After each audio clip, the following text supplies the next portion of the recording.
Okay, welcome to lecture. We're going to continue on chapter 3, talking about Lewis structures. And again, just type in your role there to the chat.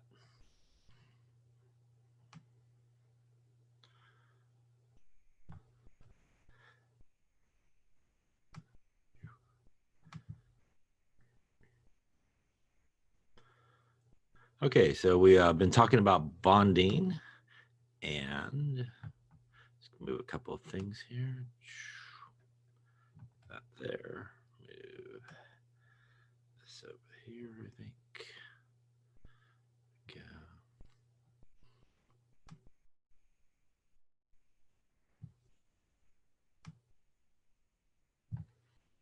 Okay, so we talked about bonding last time, and we really talked about sort of two types of bonding, which is what we see here on the screen. Here's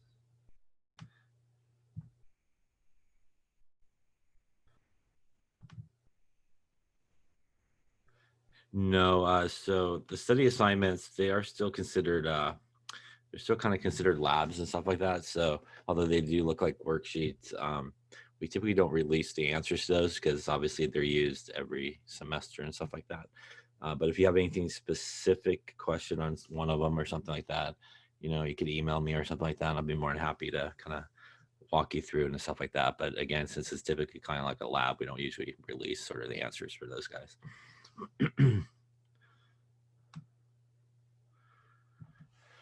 Okay, so we're talking about bonding and the two different types of sort of big classes of bonding that we talked about. One is ionic bonding, and as we see here up on the screen, as we talked about last time, they are between a metal and a non-metal. And in an ionic bonding, because of those periodic trends that we talked about, especially things like ionization energy, things like electronegativity, for example, we get a metal, which is really on kind of the left side of the periodic table, a non-metal, which is on the right-hand side of the periodic table. So they do have very different sort of properties. And really metals, as we talked about, are elements that typically don't really want to hang on to their electrons per se. They're pretty okay with losing their electrons, giving them away. Again, they have low ionization energy, which means it doesn't take a lot of energy to remove the electron. They also have low electron affinity, which means that they're not really looking to bring electrons towards themselves either. And both of those things really lead to metals really sort of wanting, if you will, to release their electrons or transfer their electrons.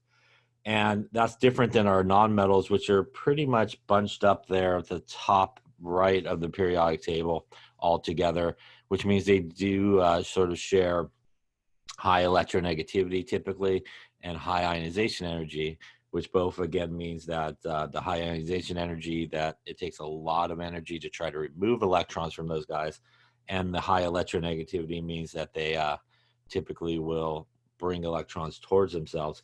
And all that leads to what we know about nonmetals, that they typically will gain electrons. So in an ionic compound, because of that really big difference between those properties, we do get a transfer of electrons, again, from the metal to the non-metal. And when it does that, as we talked about a number of times, that makes the metal become a cation, which is positively charged, and a non-metal become an anion, which is negatively charged. And again, in an ionic bond, there is no sharing of electrons. So it is solely that opposites attract, that electrostatic attraction between the two, that basically will hold them together. And that's different than in a covalent bond. And in a covalent bond, we actually have it usually between two nonmetals, which also, because they're two nonmetals, they're sitting in the same spot on the periodic table pretty much. So the best that they will do when two nonmetals come together is sort of agree upon sharing those electrons, because ultimately they both sort of want the electrons. So they'll share those electrons. And as we talked about last time, that sharing of electrons between two nonmetals create a covalent bond. But there's really two types of covalent bonds. There's one that's known as a nonpolar covalent bond. And in a nonpolar covalent bond, essentially what we get is considered equal sharing of electrons. So basically the electrons that are being shared between the two atoms are staying in the vicinity of each of those atoms around the same amount of time. And that's a nonpolar bond, sort of what is considered, again, that equal sharing of electrons. And that is different than a polar covalent bond. In a polar covalent bond, they are still sharing electrons and still sharing electrons between the two atoms. But the difference is it's no longer equal sharing of electrons. So one of the atoms in the bond will be more electronegative, and that will basically draw the electrons closer to that particular atom. And what that also does, as we talked about, is create obviously what is known as a polar bond. But essentially what that creates is a side to that bond that's going to be more negative, and that's the side where the electrons are sort of heading towards, and a side is going to be more positive, and that's obviously the side where the electrons are kind of moving away from. And we represent that sort of bond. I think we looked at HF, for example, and again we could represent it by that dipole arrow. And that dipole arrow, for example, points to the side that is more negative or more electronegative.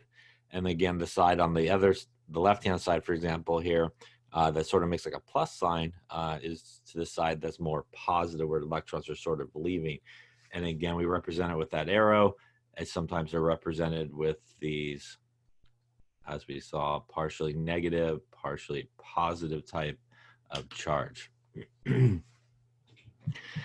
And we sort of really finished up talking about last time the idea of really how we can determine sort of what type of bond we're dealing with. You know, are we dealing with an ionic bond, a nonpolar bond, or a polar bond? And as we talked about, you know, you can, in most cases or a lot of cases, sort of determine that without really a lot of information sort of given to you. So for example, pretty much if you do have a metal and a non-metal that come together, it's going to be an ionic bond. You pretty much don't have to worry about sort of electronegativity values or anything like that. It's going to turn out to be an ionic bond. Now, if you do, we can use the electronegativity values. And remember that we saw that table where it runs from 0 to 4, 4 being the most electronegative. And we can use the difference in electronegativity values between the two elements that are in the bond. And typically, if we take that difference in electronegativity values, as we talked about last time, that change in electronegativity, and it's from 0 to 0.4, it's really considered a nonpolar bond.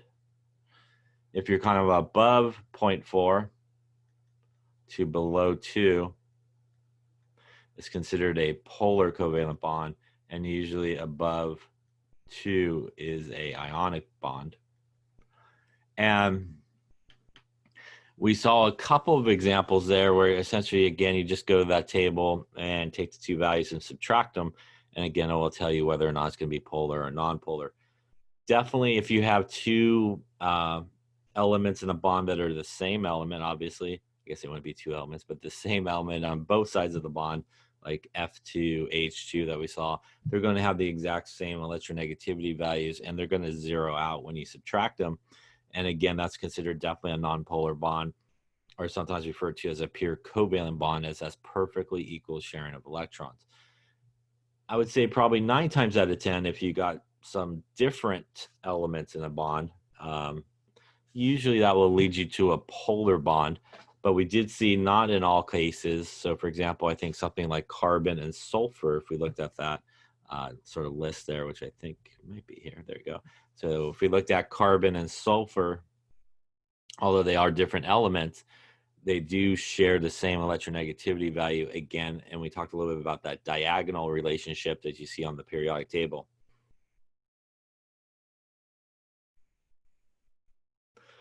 So you can use these values again to subtract them. I think we'll get to your question here right now, actually.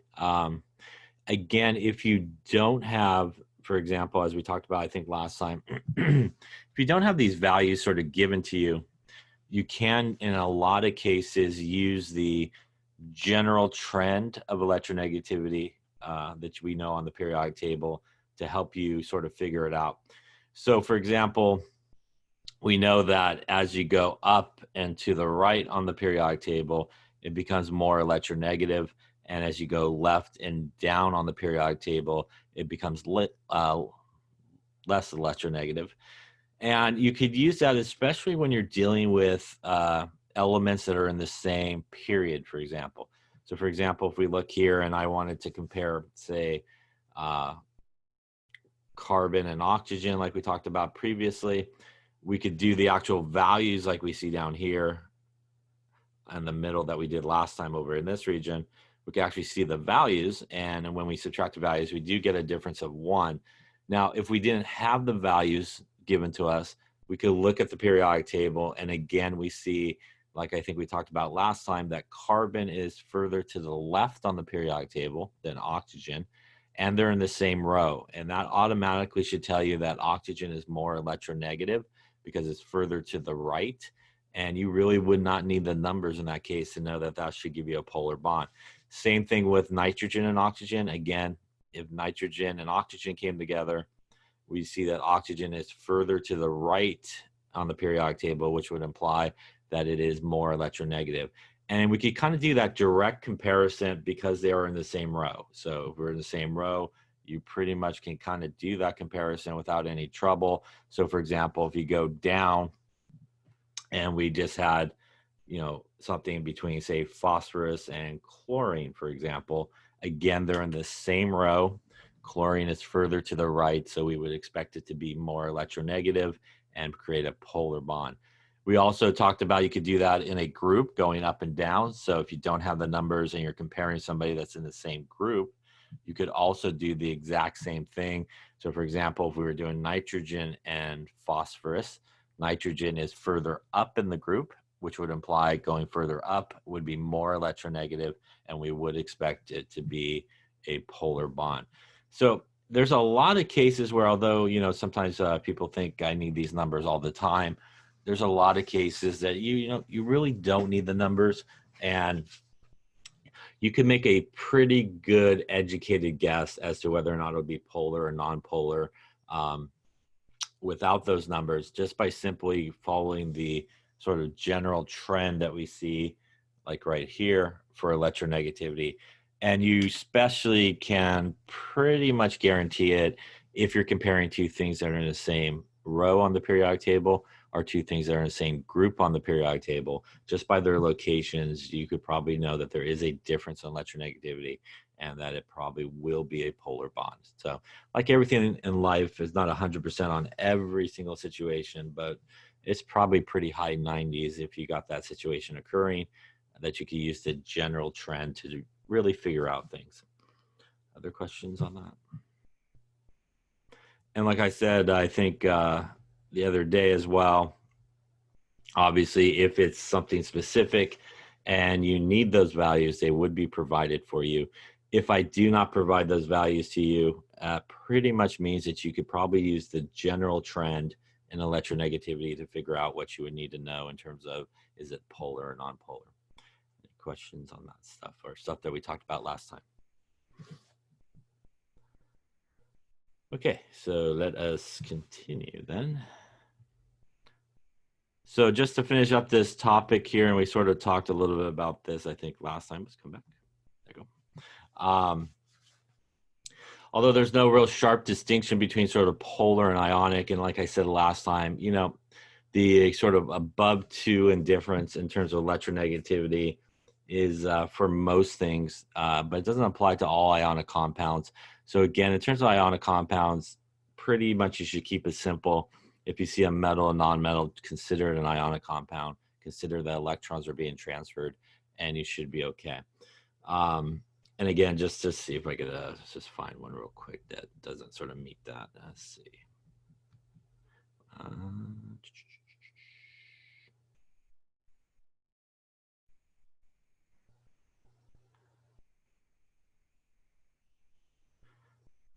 So for example, if we took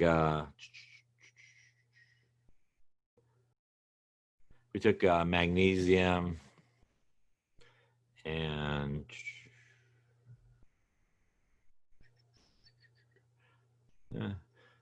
we take magnesium and nitrogen, for example, and we put it together.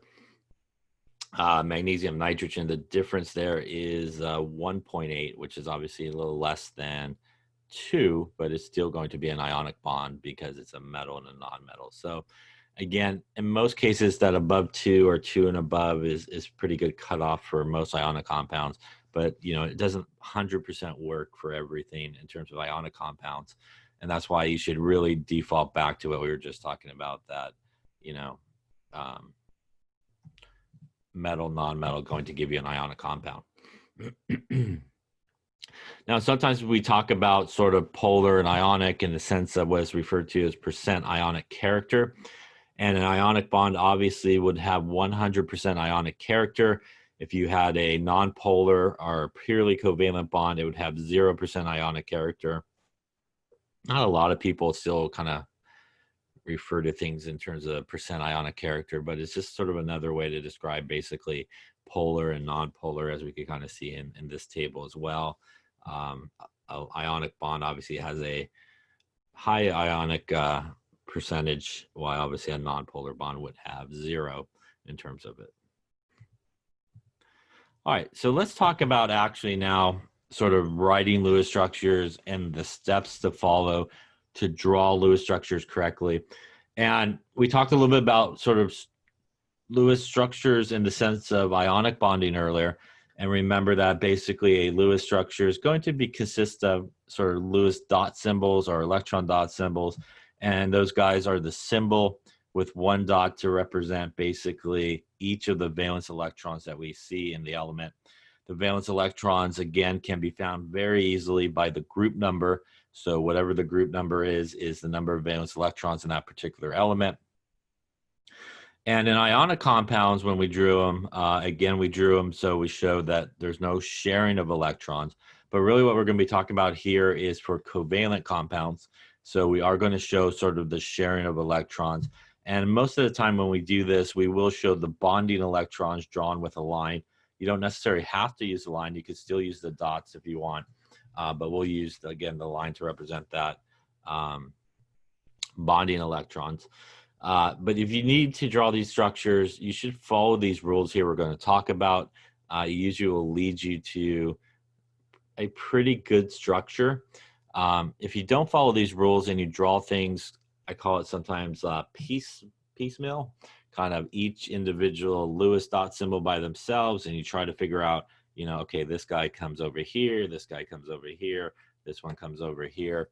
Usually what people will end up with when they do that type of drawing is they'll end up with a picture that has too many bonds, not enough bonds, too many electrons on an atom and stuff like that. So if you sort of follow these organized steps here that we're going to talk about, it should really lead you to a pretty good structure. And we'll talk about pretty good in just a second as well as to determining if it is good or not. So let's talk about these steps and sort of the procedure you should follow when you are drawing Lewis structures. The first thing you want to sort of figure out, or one of the first things you want to figure out, is sort of the logical arrangement of how those atoms come together. And that's sometimes referred to as a skeletal structure. It's just sort of like, if I'm putting all these different elements together, who's bonded to who goes in the center, who doesn't go in the center.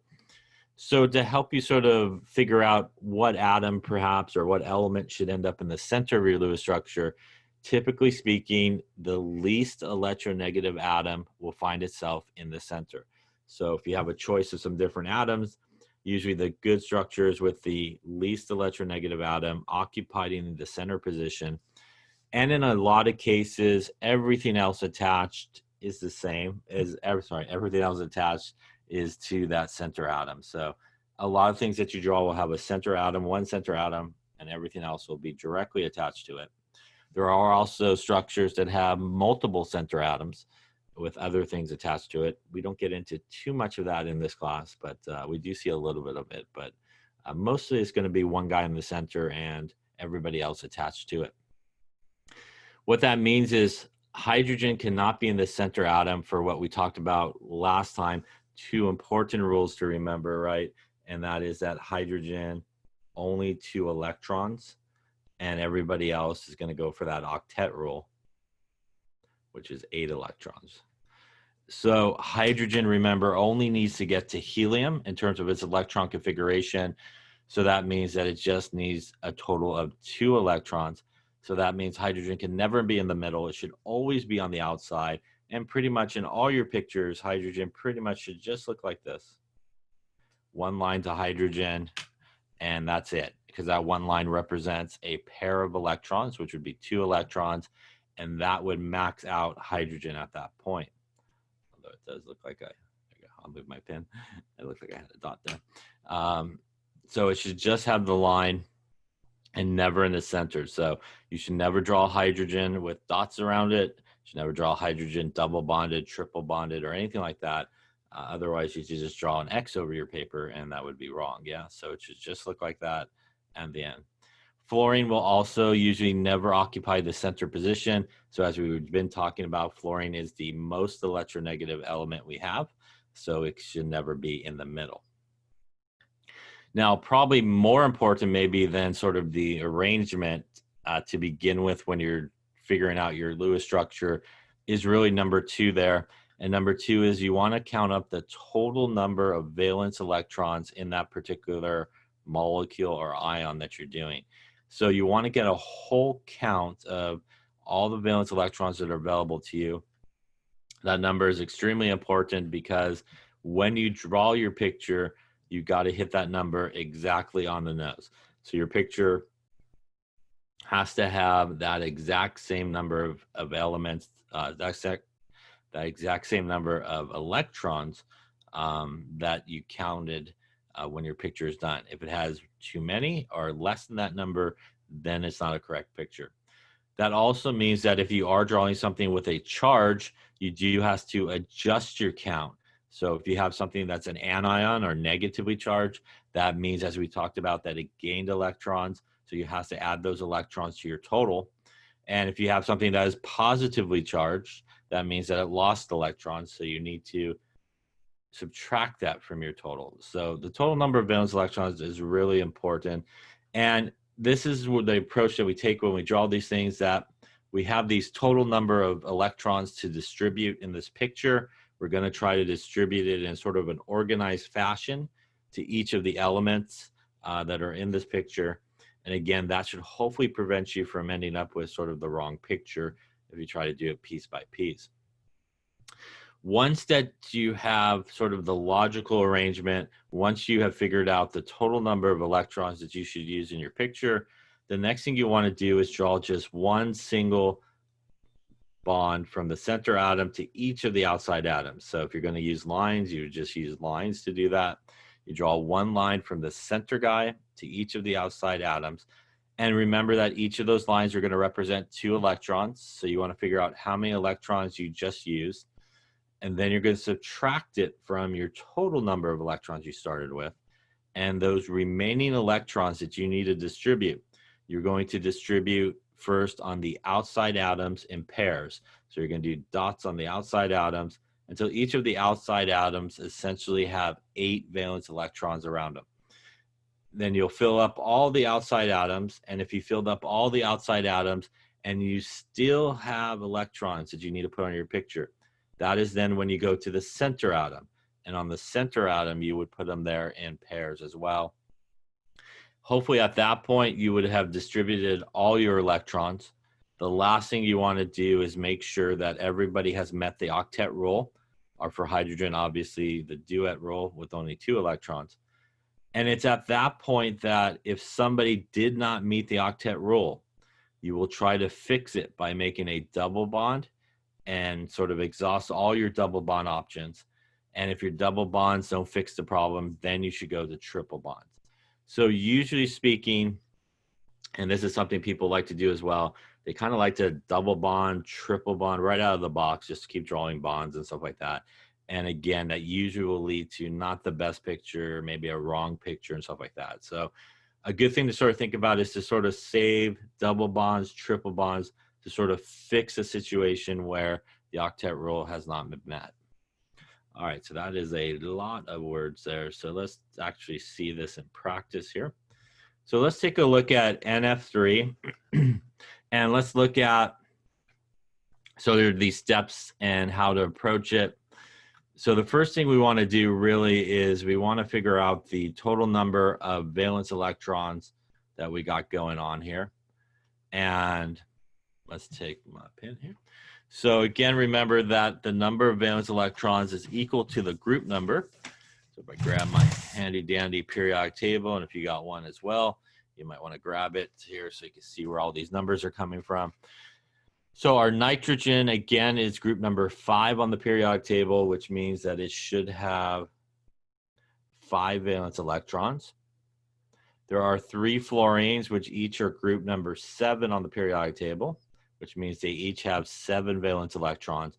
And if we add all that together, that's a lot of math this early in the morning, but that's 21 and 5 is 26, it looks like.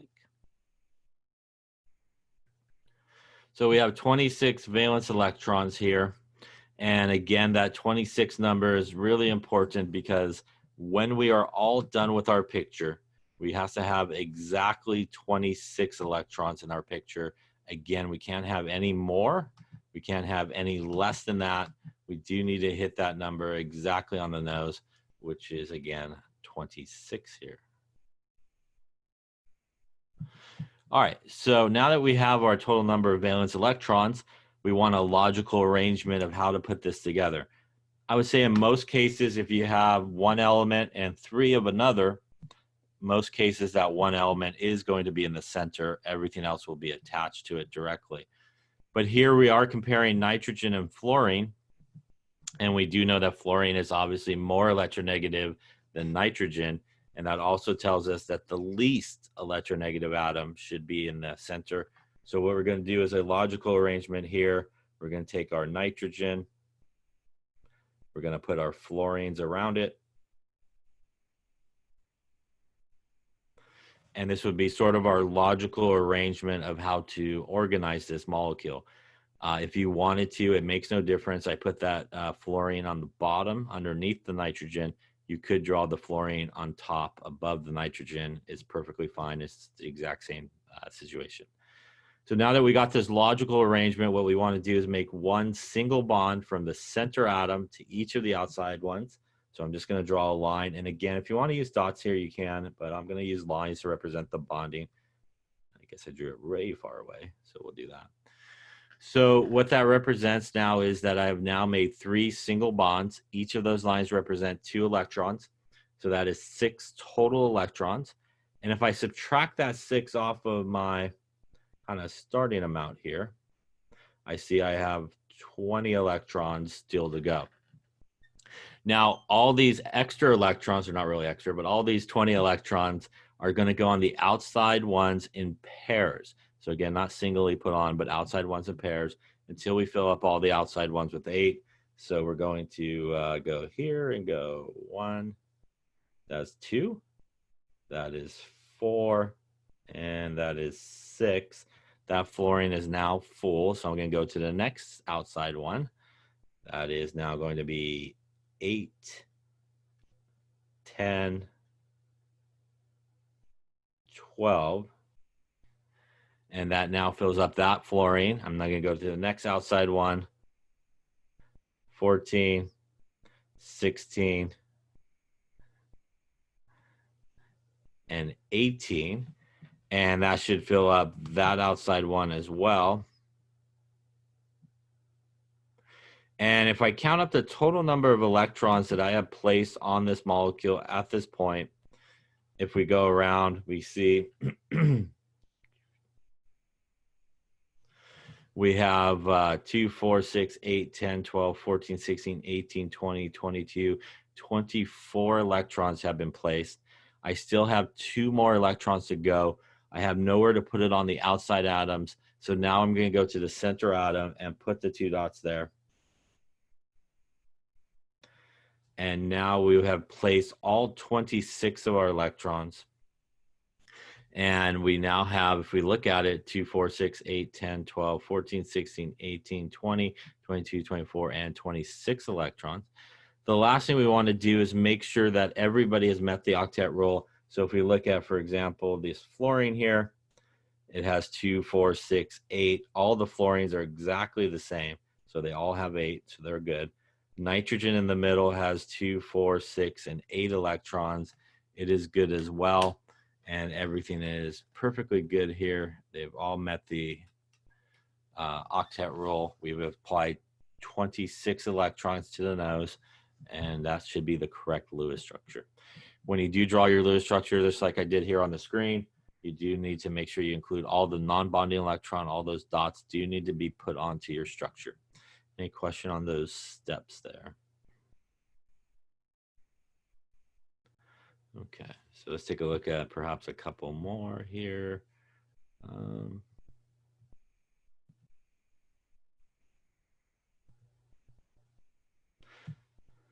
So I think the next one you have is carbonate. I'm not sure what happened to the middle one, but so why don't you try carbonate next? If you have that. So see what you come up with on this one, and we'll talk about it here in a minute or two.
Okay, so let's take a look at this one here and see how we're doing.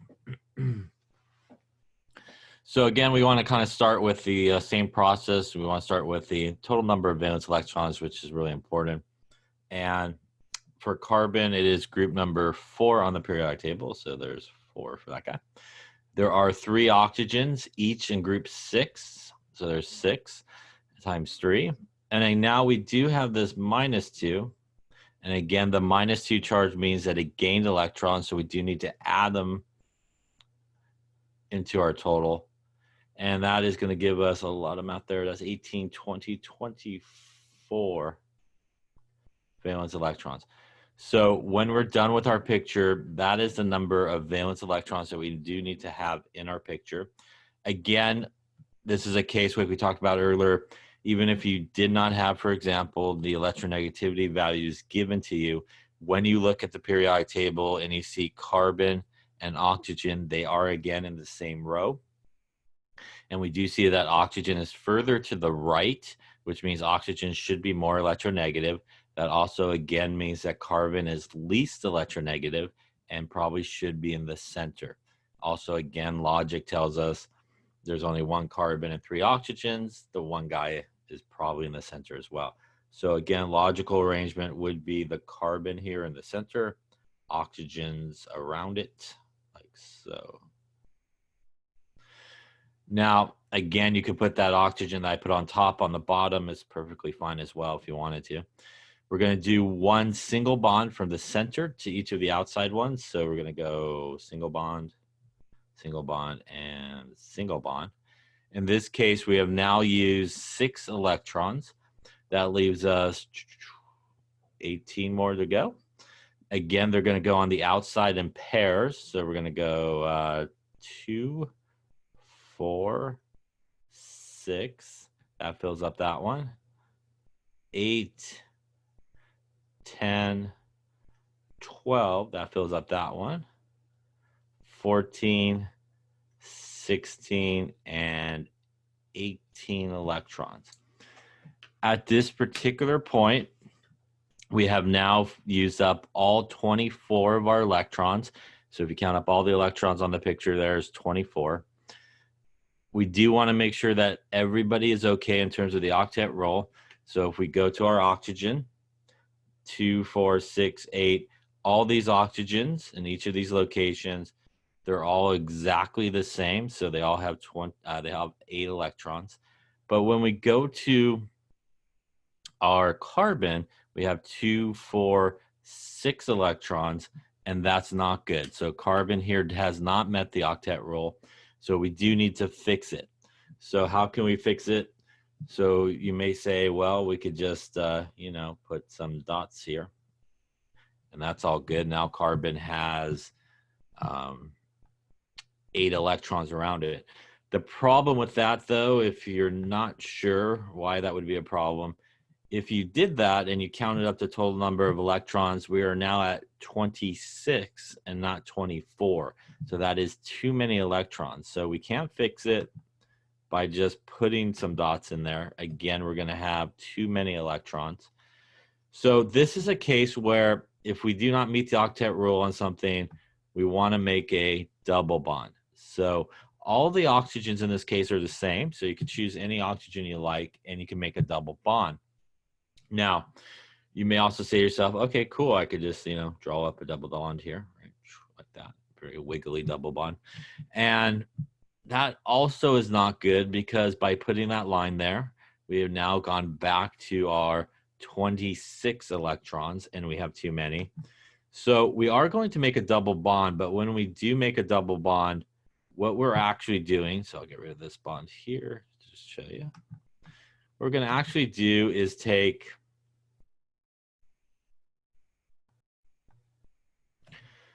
a pair of electrons. So again, you can do this on any oxygen you like here. I'm going to take this pair of electrons, and what we're essentially going to do is bring them in to make that double bond. So we're going to move those electrons in to actually make that double bond. And when we do so, that's going to give us a double bond, and that's also going to allow us to maintain the correct number of electrons, because we're not adding anymore. We're just bringing it in basically to do that. And if we do it, I will draw it underneath. We'll go C. This will now become a double bond. We will still have the 2 pairs of electrons there. The guys on the right and left will not change in this particular case.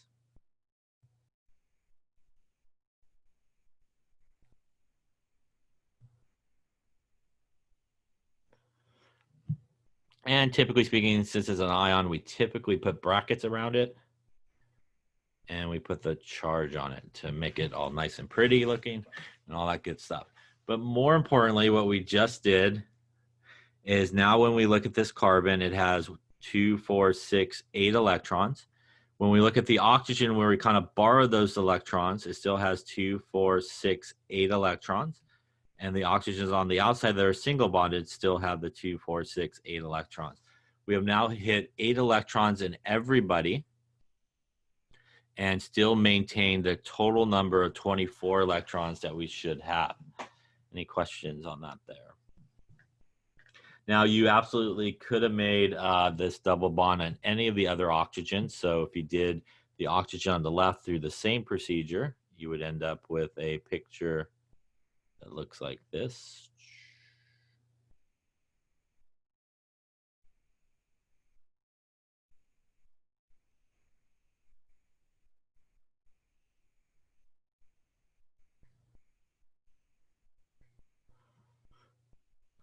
Or again, if you double bonded the oxygen on the right, it would look like this.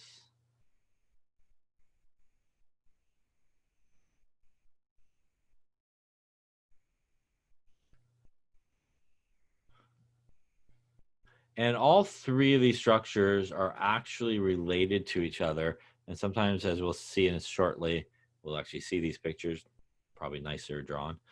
These guys are all related to each other. These are what are known as resident structures of each other.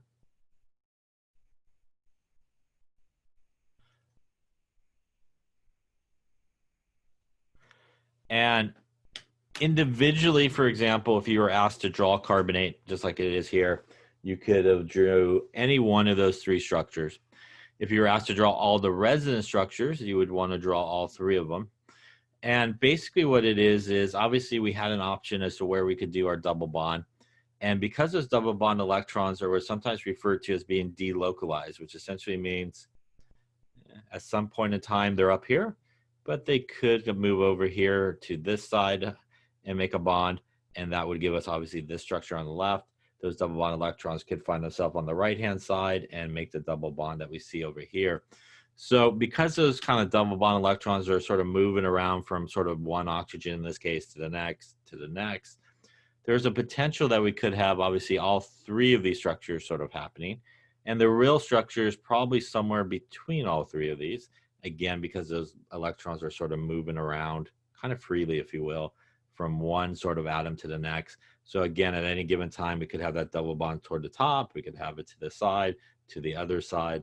And again, you could draw multiple structures. So like I said before, if you were asked to draw this, for example, carbonate, you could have drew any one of the three. They're all perfectly the same. If you were asked to draw, again, all the resident structures, you technically just draw all of those guys. Any questions on that? And again, typically anything with a charge, after we draw the Lewis structure, we do usually put a bracket around it with the charge on the outside. Question on those steps there. Okay, we're going to give you a few to kind of draw just to make sure. Let's see, why don't you draw SO2? Why don't let's do nitric acid. Let's do NH4 plus, and let's do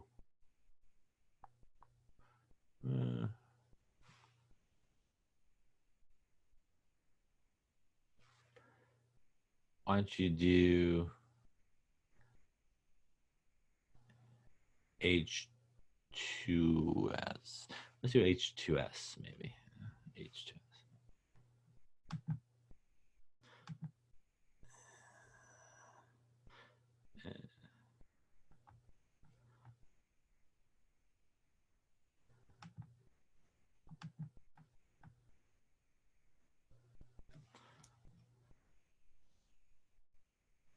And one more. Why don't you throw in N2, so you can see how you get to what N2 looks like.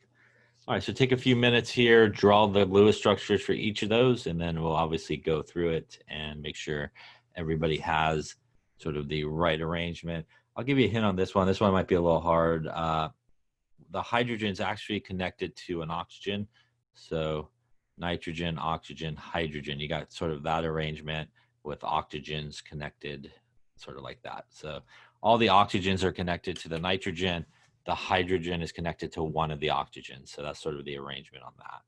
So the other ones I think you should be able to figure out.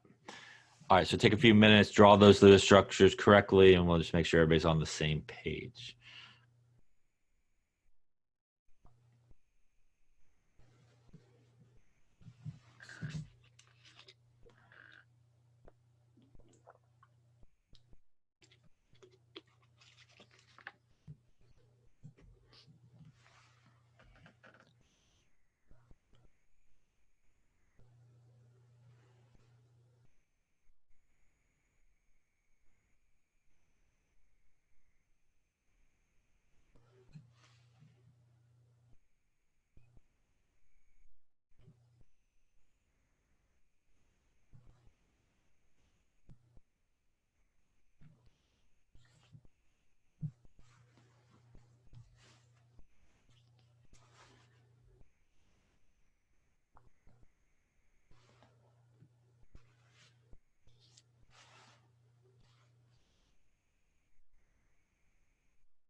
Okay, so let us see. Let's see how we're doing here. So, okay, so we want to draw the Lewis structures for each of these. So we'll just start with the top left there, the SO2. So again, for really the first things you want to do is make sure you got the total number of electrons. So sulfur for SO2. So we'll just kind of put a line maybe this way.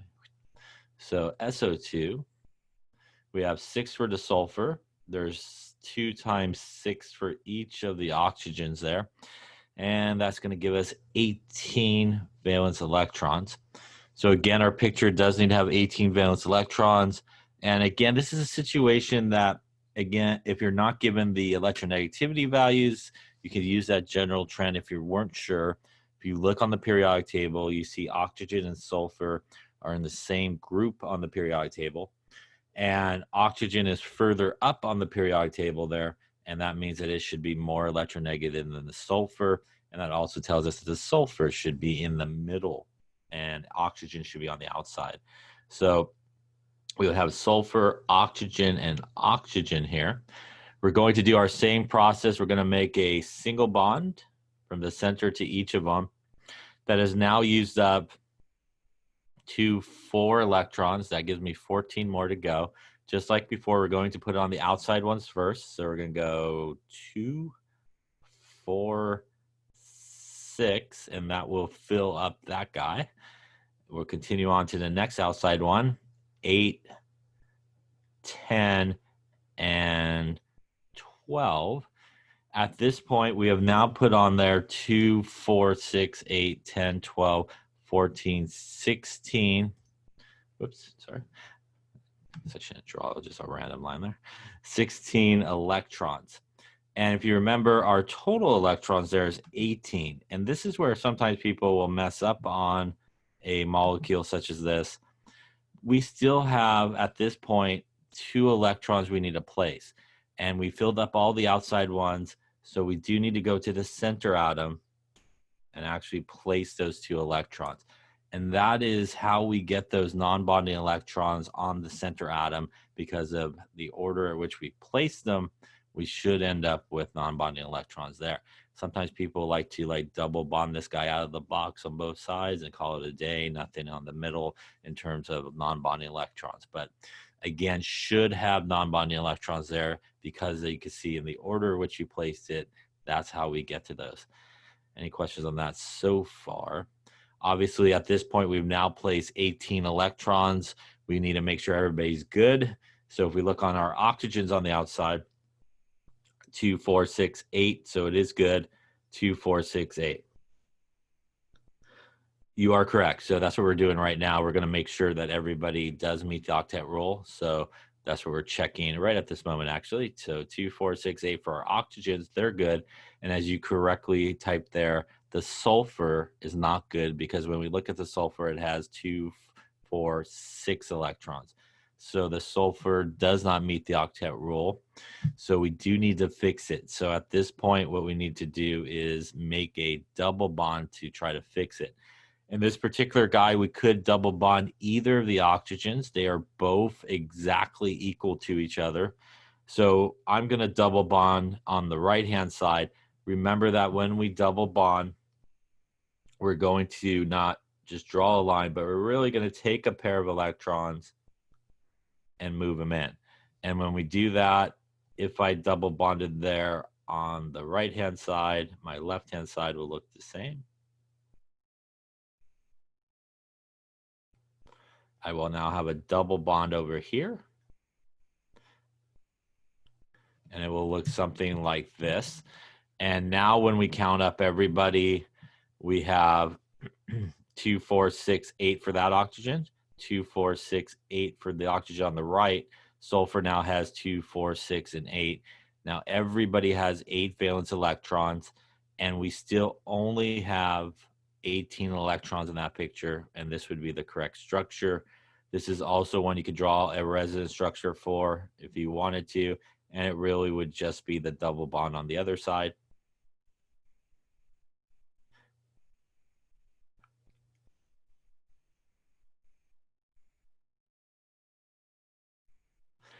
and it would look something like that. So in this case, you could have drew either one of those structures. They both would have been perfectly fine. Again, if you were asked to draw the resonance structures for both, you would draw both of those. So I would say, again, in a molecule like this, very, very super common.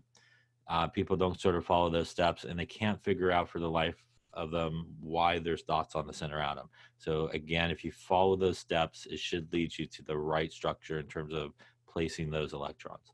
Any question on that particular one there?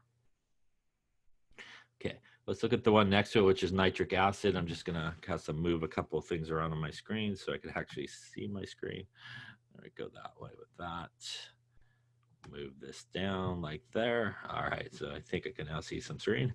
All right, so let's look at nitric acid here, which is at HNO3. And again, this one has a little bit different of arrangement if you're not familiar with.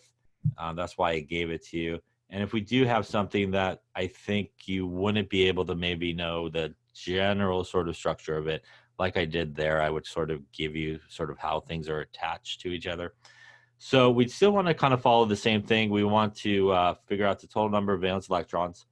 And we have, so the lone pair on the sulfur comes from when we start placing the electrons properly. So I'll just come back to this guy. We first started with the 2 lines, right? So let me actually, I'll just recolor code it so you can kind of see it. Just grab maybe the blue. Okay. So we started right with this line here. So that's 2 electrons. This line here, which would represent 4 electrons. Then we had all the extra electrons to put on the outside atoms first. So that's 4 electrons. This again would then become 6. This would become 8. This would become 10. That filled up that guy. Coming to the other guy, this would become 12. This would become 14. This would become 16. So at this point, obviously, we have placed 16 electrons on the atom. And as we explained earlier, when we're kind of distributing those electrons, we want to fill up all the outside atoms first. But once you fill up all the outside atoms, if you still have electrons, you do need to place them on an atom. And at this point, we filled up all the outside ones with 16 electrons, but we still had 2 electrons to go from our original count, right? Our original count was 18. So we put on 16, we still had to get to 18. And that's why we do have to place these 2 electrons here on the center atom as non-bonding electrons to fully place all the electrons that should be in that molecule to begin with. And it's then after you put all the electrons on there, you want to make sure that it meets the octet rule, and then you go back and try to fix it with double bonds and triple bonds. So that's how we get those dots on the center atom, and that's why I said it's very common. People will not get it there, and they'll just start double bonding. There wouldn't be. There's no need to double bond both oxygens in this case, and you would just have one double bond on each. Yeah. And this is the correct structure that you see for SO2. Technically speaking, the sulfur could handle another double bond, and we're going to get into that shortly at the end of this chapter. We talk about sort of exceptions to the octet rule. But really, the correct structure here for this guy is probably what we got going on the screen, is what you most commonly will see. But I won't say you couldn't do it, but we'll talk about sort of why you might want to do it or not do it a little bit later on in this chapter, actually. Other questions? But for now, the best sort of approach is to follow those steps and get everybody to the octet rule. And as we'll talk about, there is some exceptions to the octet rule, and it could lead to some different structures. A lot of times where sulfur is involved as well. Other questions on that one? Okay. So let's get to our HNO3 here. So 1 for our hydrogen. Nitrogen is group 5, so that is 5. There's 3 oxygens, each has 6, and 18, 19, 24 valence electrons in this particular case. I sort of gave you the arrangement. So the arrangement, again, is going to look like this. and we do have that hydrogen attached to an oxygen. That's really what makes it an acid, is that part right there. We're still going to do our same approach, even though we technically have more than one center atom here. We're going to follow the same sort of steps. We're going to make a single bond to each of the outside atoms. So we're just going to make a single bond pretty much to everybody. At this particular point, we have now used 2, 4, 6, 8 electrons. We have 16 more to go. We're still going to follow the same approach as we did before. We're going to start on the outside and then bring ourselves in. So starting on the outside over here on hydrogen, I should put some dots. No, we should not put any dots. It's good. So it's full right there. We're going to go to the oxygen, which can take some. So we're going to go 2, 4, 6. That's going to fill up that guy. We go to the next oxygen, which is 8, 10, and 12. That's going to fill up that guy. At this point, I lost track of how many I put on there. So let me count real quick. 2, 4, 6, 8, 10, 12, 14, 16, 18, 20 electrons have been placed. We still have 4 more electrons to go. So the idea here is to work outside and then work your way in. So coming next outside would be this oxygen over here. And we would put 2 electrons there, and it could take 2 more, which would go there. And we would get our 24 electrons placed on this molecule. We've now placed all of our electrons. So like normal, we want to make sure everybody's good in terms of the octet rule. Hydrogen is good. Again, only needs 2. So that line takes care of hydrogen. This oxygen up on top, 2, 4, 6, 8. Oxygen on the left, 2, 4, 6, 8. Oxygen next to the hydrogen, 2, 4, 6, 8 is good. But now when we get to our nitrogen, we see that we only have 2, 4, and 6 electrons. So this again is a point where we need to fix that by making a double bond. So when we make the double bond, we can have 3 choices really. We could choose the top oxygen, oxygen on the left. We could even choose the oxygen on the right. I will tell you that probably this is not your best choice because, as I mentioned before, that's sort of an important group, and that's sort of what makes it an acid. So I would probably choose one of these 2 oxygens on the left. You could actually choose either one. It does not matter.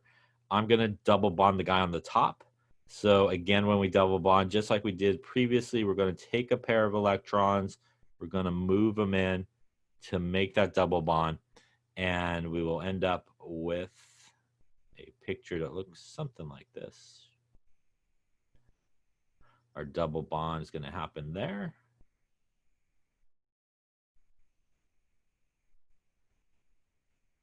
We will still have this guy that looks the same. And there you go. That's nitric acid right there. You also obviously could have double bonded on the left and drew a resin structure. It would look exactly the same as what we drew here, except the double bond would move to the left, and this guy would still remain a single bond. So again, in this case, you could have double bonded on either one of these, and it would give you, again, another structure. Any questions on that particular one there? For the sake of space, I won't draw the next structure, but it'd just be a double bond on the left. All right, let's just take a look then at the next one, which is NH4+. So nitrogen, again, has 5 valence electrons. There's 4 hydrogens. Each have 1 valence electron, and we do have a positive charge here. Positive, again, means that we lost electrons, so we need to subtract from our total. So we actually want to subtract 1. And that's going to give us 9 minus 1, which is 8 valence electrons. So when we draw this, nitrogen should be in the middle. Again, hydrogen cannot be in the middle, right? Otherwise, it will run out of too many electrons. We're just going to make 1 bond from the center to each of the outsides. That now has used 2, 4, 6, and 8. That looks like we're done. So we do want to check just to make sure. Obviously, each of the hydrogens have 2. Nitrogen has 2, 4, and 6, 8 electrons. And since it does have a charge, we would want to put a little bracket around it and put the plus next to it. Question on that particular one there. Okay, so we got 2 more to go. I think I'm going to go next page here, get some fresh place to write. There we go. All right. So we had H2S next, I think, was the next one.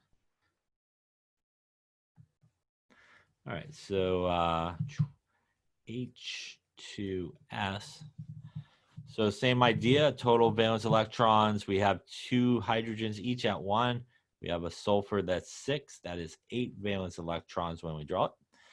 Again, hydrogen cannot be in the middle, so we're going to go with sulfur in the middle, hydrogen on each side. Going to make a single bond. That's going to use 2 and 4 electrons. We want to fill up the rest on the outside, but again, here we do have hydrogens on the outside, so they are filled. That means those electrons then need to move to the center atom and again come on as pairs of electrons or dots. So that's going to give us 6 and 8 in this case. Checking everybody out, hydrogen has 2. Sulfur now has 2, 4, 6, and 8 electrons. So everything is good in terms of that guy. And lastly, the last one that we had there was N2. Seems pretty straightforward. So 2 nitrogens, each at 5 on the periodic table, right? That is 5. So 2 times 5 is 10. A lot of math early in the morning. There we go. So in this particular case, it's actually diatomic. So there is no center atom. So basically, we're just going to start with the 2 nitrogens. Actually, that was pretty far away, but we'll see what happens. So we're going to kind of still do the same approach. So we're just going to make one line, single bond between them. And that's going to give us 2 electrons in that very long line. That means we still have 8 electrons to go. Still can follow the same sort of approach. So we'll go 2, 4, 6 electrons. That fills up this nitrogen. We still have 2 more electrons, so we could go to the next guy and put our 2 electrons. At this point, we put on 10 electrons, but we do need to verify that everybody still meets the octet rule. Nitrogen on the right has 8, so it's good. Nitrogen on the left has only 4, so not so good. So we do want to try to fix that by making a double bond. So we'll take a pair of electrons and bring them in. And if we do that, we'll now have a double bond. I'll shrink it down a little bit, make it a little bit easier to see. And if we check the guy on the right, 2, 4, 6, 8, still good. Guy on the left, 2, 4, 6, that is better, but still not good. So at this point in this particular molecule, there is no more double bonds that you could do. So once you've sort of exhausted your double bond situation, now we want to go to triple bond. So a triple bond works the same way. We need to take a pair of electrons in to do so. So we're going to, again, take a pair of electrons in to make our triple bond. And at this point, we will end up with the correct structure for nitrogen, which looks like a triple bond between them and the 2 non-bonding electrons on each of the nitrogens. And that gives us 8 electrons on each of the nitrogens there. Any questions on that right there? Any questions on how to draw Lewis structures? Obviously, you need to be able to draw Lewis structures. Neutral guys, things with charges, obviously correctly draw them. Any questions on how to do that? Now, as I mentioned before, and as there was sort of an earlier question as well, what we've drawn so far has basically obeyed the octet rule. There are things that do not obey the octet rule that we'll talk about a little bit later on at the end of this chapter. But probably in a lot of cases, you should try to obey the octet rule. Usually that will give you maybe a better picture, and not in 100% of the time, but in a lot of cases it will. All right, let's see where we're at here. Oh, that's good. I wrote right over the bad slide that I wanted. So let's talk about formal charge, and hopefully you got that on your picture. I'm just going to erase these guys then so I could see it. Okay. All right, so let's talk a little bit about formal charge. And formal charge can help us figure out a couple of things. So sometimes when you go to draw these Lewis structures, for example, there is a possibility that you could draw certain structures different ways, depending on maybe how you connect everybody, depending on like a question that was asked a little bit earlier. Could you double bond maybe on both sides versus just one double bond with the non-bonding electrons, and all those kind of things. So formal charge can kind of help us determine, and a lot of times we use formal charge to help us determine, what structure maybe is a better structure than another, especially when you could draw maybe one or two or three different sort of structures for a particular molecule. But what formal charge really is we assign basically a charge, like the name sounds, to each of the atoms in the molecule based on how they are sort of bonded. And to calculate the formal charge, we take and we do this for each element that's in the bond or in the molecule. We take the number of valence electrons that it would have. We minus the total number of non-bonding electrons. So those are the dots in your Lewis structure. Minus 1/2 the number of bonding electrons. So those are your lines in the Lewis structure.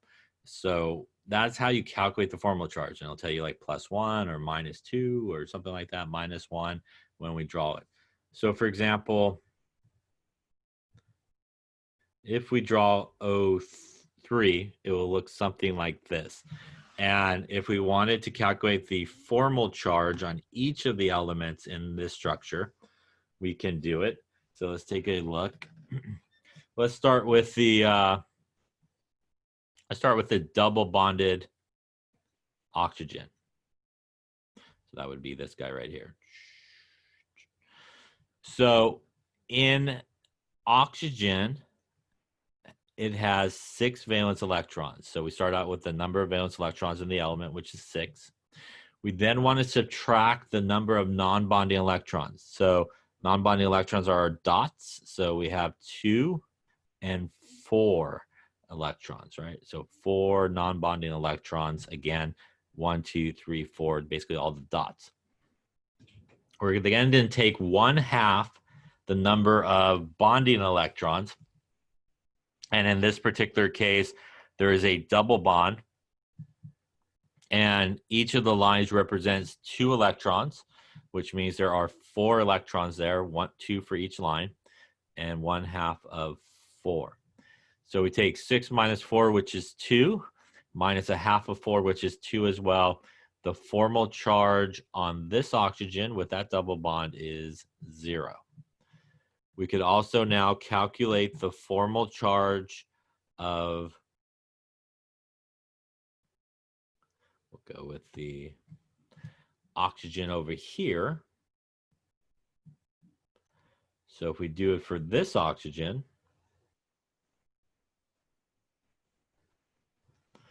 again, starting with 6, because that's the number of valence electrons in oxygen, minus the number of non-bonding electrons, which is 2, 4, and 6, minus 1/2 the number of bonding electrons. There's just one line coming in, which represents 2 electrons.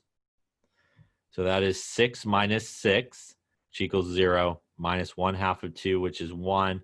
That gives us a -1 as the formal charge on that oxygen right there. And lastly, if we calculate the formal charge on the last element there, which would be this guy, he's got some non-bonding electrons, he's got a single bond and a double bond happening. Again, 6 for the number of electrons in oxygen, minus in this arrangement, he has 2 non-bonding electrons, minus 1/2 the number of bonding electrons, 2, 4, 6. So that is 6 minus 2, which is 4, minus 1/2 of 3, which is 3. So that's basically 6 minus 5 gives us a +1 overall oxidation formal charge on that oxygen.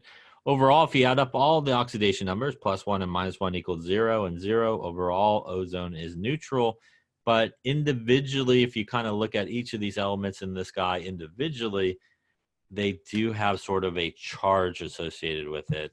Again, a +1 sort of charge is hanging out on that oxygen in the center. A -1 charge is hanging out on the guy, the single bonded oxygen, and there's sort of neutral, if you will, on that double bonded oxygen. Any questions on that? Okay, so it's probably a good place to stop. Again, we will continue on with formal charges next time. And again, to talk about how to use them to help us sort of choose maybe a better structure than another. The formal charge is basically the charge that the individual atoms in a molecule would have based on how they're bonded together. So double bond, single bond, in an arrangement in terms of what elements are near them and stuff like that. So it gives you an understanding of sort of the kind of individual charge, if you will, on each of the elements in a molecule, even though overall it's neutral. And that's because when you add up the +1 and the -1 equals 0. But individually, if you just kind of look at each component of the bonds in the molecule, they do possess sort of a charge associated with it. And in that arrangement, the oxygen on the right has a -1 sort of charge. The oxygen in the middle has a +1 charge. So although they do individually sort of have charges, overall, when they all come together, they kind of cancel each other out in this case, and the thing is actually neutral. So the formal charge sort of indicates to us the kind of individual charge that a atom or element is filling in a molecule when it's all bonded together. But the more practical application of formal charge we're going to talk about next time is that you could actually use formal charge to help you decide between different Lewis structures that you may draw, which one would be a better structure sort of based on formal charge and stability because of those formal charges. So for example, we'll talk about next time, but you could calculate a formal charge where something had like a +3 or +4, which is a pretty big sort of charge. And what that would usually indicate to you is that's probably not the best arrangement for all those elements together, that you got such a large charge on that particular element is probably not the most stable or logical arrangement for it to happen. So a lot of times we use formal charge to sort of help us decide between different sort of Lewis structures. And we'll get into that next time as well. Other questions? Okay, so we'll take a little break and then we'll do a lab at 9:45-ish there. Make sure you come through to the lab one, and we're off to, I think, Kool-Aid today, I think is the experiment. So I think that's experiment 5. So a reminder, we're not doing experiment 4. It's not on the schedule. So we are skipping 4 and going to 5. And I think that's the only one we'll skip is experiment 4. We are. I apologize. I just, it's been an extremely busy week and stuff like that. So I am going to get that. Obviously, I know I said it earlier in the week here, but it will be coming out in the next day or so. So you'll at least get to do it and sort of see it before, obviously, Monday and the exam. The exam is coming up on Monday, and I'm going to try really hard to try to get it all together, that practice one tonight. So hopefully you could kind of take it sometime tomorrow or the next couple of days, again, to kind of see how it goes. Yeah. So we are going to still do that. I just, there's a lot of stuff that I had to kind of do and got super busy, and I just didn't get a chance to sort of do that. So we're definitely going to do that again. And again, when you see that pop up, it's really probably not going to count for anything. It's just more of a practice so you can kind of get used to it. Okay. And that's sort of my goal for today, to try to get that done. All right, we'll take a little break. We'll start when we start about 9:50. That'll give everybody a little break to stand up, stretch, all that good stuff. And again, we're going on to experiment 5 today, which is the Kool-Aid experiment. And we'll talk a little bit about it. Then you could go off and obviously watch the video and do the report. All right, if you didn't type here, make sure you do that. And I'll see everybody in about 20 minutes.